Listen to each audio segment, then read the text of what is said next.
So this exhibition is a celebration of the creativity of the art of the region known as Oceania. So for many centuries, Pacific Islanders have made incredible works of art, but their art is not always known in Europe.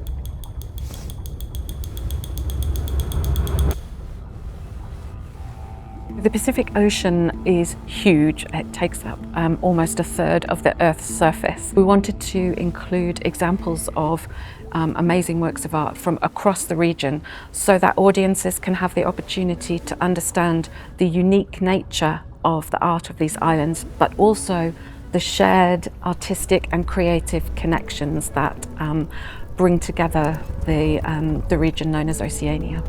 So with the structure of the exhibition, I didn't want it to be geographic.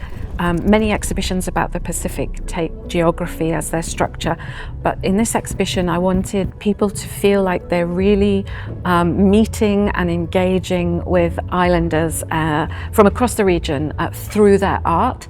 So the exhibition's subtitle is Innovación y Tradición, and that was the starting point. So you come into the exhibition, you come into an introductory room, and then the next section is all about innovation, and it's about that creativity. Sometimes Pacific Islanders, the challenges that they faced over many centuries from European colonialism, introduction of diseases, and now climate change.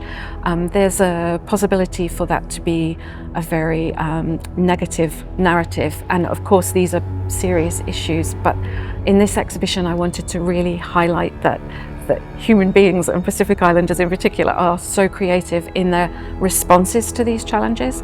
So the second section is all about that innovation in the face of adversity. And then after that, the exhibition is structured around specialisms: weavers, dancers, warriors, carvers, and voyagers. I think one of the exciting things about this exhibition is that it is not an exhibition of paintings. These are three-dimensional objects, intricately carved, brightly coloured, made in many different materials. So I think it will be something new for audiences to appreciate. There's a tradition of carving called Malangang carving, where these incredible, amazing, intricate carvings are created at the point of the death of somebody important, a high chief. And these carvings are used in ceremonies that mark the death of an important person. And they help with the transition of that person from the world of the living to the world of the dead. So we talk about that idea of voyaging from one world to another.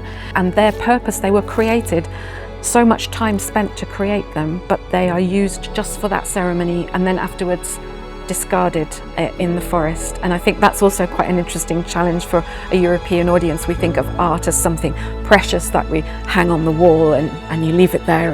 But this is a different way of thinking about art. It's living, it's part of your everyday life. Caixa Forum invited me here because they were familiar with my work in plastic.